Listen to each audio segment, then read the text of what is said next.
ওই জান্নাত পাবে তারা যারা দুনিয়াতে আল্লাহকে খুশি করেছে, আর আমার আল্লাহ তাদের প্রতি সন্তুষ্ট হয়েছে।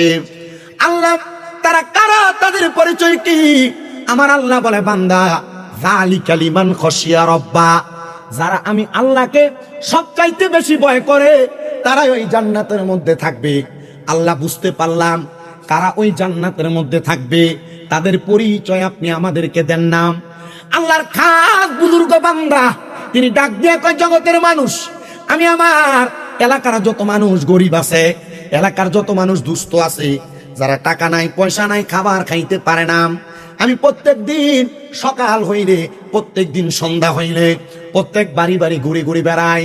আমি গুইরা গুইরা ওই বাড়ির মধ্যে মানুষের খাবারের কোনো সমস্যা আছে কিনা, মানুষের কোনো অভাব আছে কিনা, কোনো মানুষ দুঃখে কষ্টে আছে কিনা আমি দেখে দেখে বেড়াই। কিন্তু আমি হঠাৎ করে একদিন জোহরের নামাজ আদায় করে আমি আমার মসজিদের সামনে থেকে রাস্তা ধরে ধরে হাঁটতেছিলাম। এমন টাইমে একটা ছেলে হাতের মধ্যে একটা নামাজের মুসল্লা যায় নামাজ লইয়া আমার সামনে আইসা ডাক দিয়া কয়, আসো উনি এলাকার কোনো মানুষ, আমার কাছ থেকে নামাজের মুসল্লাটা কিনবা। আমি চিন্তা করতে লাগলাম, কে এমন অভাবী যার কাছে কোনো টাকা নাই নামাজের মুসল্লা বিক্রি করে দিবে, নামাজের মুসল্লা বিক্রি করে তার আহার জোগাড় দেওয়া লাগবে। আমি তাড়াতাড়ি দৌড়াইয়া তার সামনে চলে গেলাম। কে রে এমন মুসল্লি, এমন মানুষ, এমন ইনসান নামাজের মুসল্লা বিক্রি করতে রাজি হয়ে গেছো? আরে এত অভাবে পড়লে তো নামাজের মুসল্লা বিক্রি করে খাওয়া লাগবে না, আয় আয় আয় আমার কাছে আয়, আমি তোর নামাজের মুসল্লাটা ক্রয় করব। ডাক দিয়া কয়, বাবা তোমার নামাজের মুসল্লাটার দাম কত? তিনি বলেন, আমার নামাজের মুসল্লাটা আপনি যেই দাম নির্ধারণ করে দিবেন আমি আপনাকে সেই দাম দিয়ে দিব। বলে, আপনার নামাজের মুসল্লাটার জন্য আমি আপনাকে 30 দিরহাম দিব। আর 30 দিরহাম দিবেন? আমি তো মনে করেছিলাম 3 দিরহামও পাবো না, আপনি আমার 30 দিরহাম দিবেন। না, আমার নামাজের মুসল্লাটা আমি আপনাকে দিয়ে দিলাম, আপনি আমার জন্য কাজ করে দোয়া করবেন। উনি বলে, আমার নিয়ত হলো আমি 30 দিরহামের মাধ্যমে তার সহযোগিতা করব।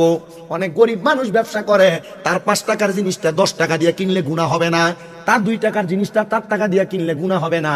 একটাই মাত্র কারণ হলো ওই মানুষটার কাছ থেকে 2 টাকা বাড়ায়া তার মালটা কিনা, আমরা তার সহযোগিতা করব। ঠিক না মাইকলা ভাই? আল্লাহর রাস্তায় এখানে কোনো কথা নাই, আপনি আইসে কথা বলছেন, এখানে আপনার একজন আরেকজনকে ইশারা দিচ্ছেন। আল্লাহর রাস্তায় যদি এভাবে কথা নড়চড় হয় আমার কথা বলতে কষ্ট হবে। হ্যাঁ, ঠিক যেন থাকে। উনি বলেন, আমি তাকে সহযোগিতা করতে লাগলাম। আমি যখন তার সহযোগিতা করতে লাগলাম তখন সে 30 দিরহাম আমারে দিয়া আমার কাছ থেকে চলে গেলেন। এবার উনি বলেন, আমি যাই নামাজটা আমার কাঁধে নিয়ে আমি তালাশ করতে লাগলাম, এটা কে রে, কার অবস্থা এমন যার পরিবারের মধ্যে কোনো টাকা পয়সা নাই।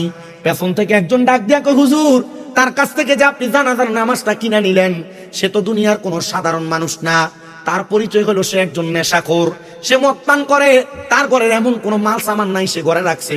মনে হয় হুজুর শেষ একটা সামান ছিল, এই সামানটা সে বিক্রি করে নেশা করার জন্য টাকা নিয়ে গেছে। এলাকা বহু নেশাখোর আছে, যার কারণে এলাকার কলডি থায় না চুরি করে লয়ে থাকা আছে না, আছে না, আছে না? এলাকার বহু নেশাখোর আছে, যার কারণে রাস্তাঘাটে ঘরের উঠানের ভিতরে কিছু রয়ে দিয়ে রাখা যায় না, চুরি করে লয়ে থাকা।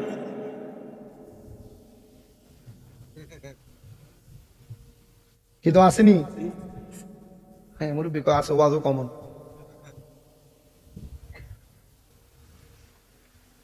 আমি আপনাদেরকে যে কথাটা বলতেছিলাম আমি একটু মনোযোগ দিবেন।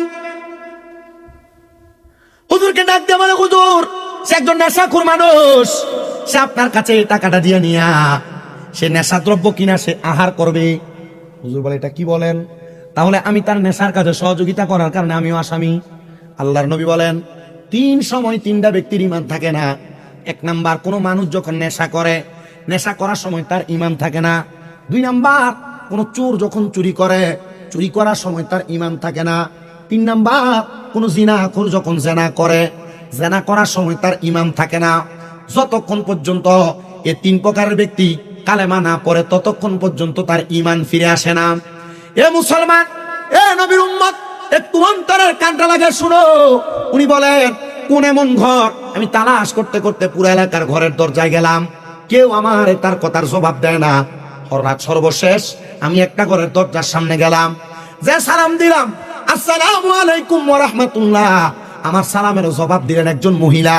আমি প্রশ্ন করলাম, মা এই ঘরের মধ্যে কি ওই ব্যক্তিটা বসবাস করে যে তার ঘরের মাল সামান বিক্রি করে নেশা করে?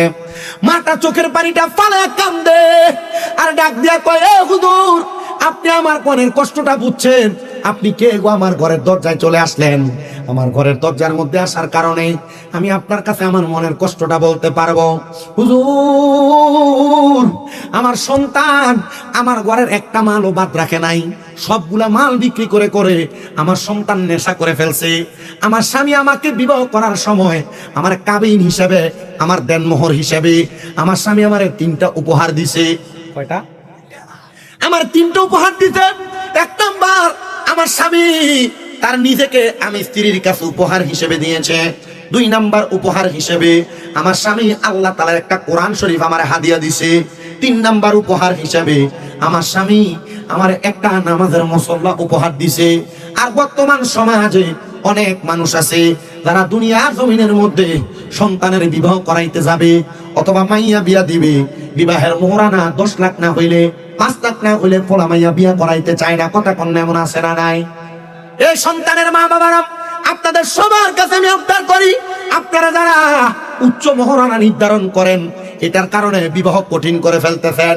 উচ্চ মোহরানার কারণে বহু পরিবারের মধ্যে মারামারি হয়, বহু পরিবারের মধ্যে ঝগড়া হয়।